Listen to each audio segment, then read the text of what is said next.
咩校長呢？譚校長啊！一位喺飛機上面叫人打聽佢嘅女子，不斷咁對住一班乘客咆哮。內地傳媒就報道話，佢仲曾經大叫話自己有背景啊！嗱，佢嘅背景我哋就唔太清楚，但係佢現場嘅背景呢，就見到事發之後已經有警察上咗飛機了解事件。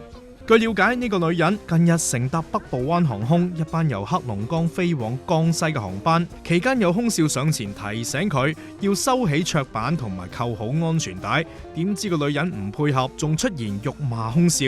混亂之間，佢仲出手搲空少嘅頭髮同手臂，場面一片混亂。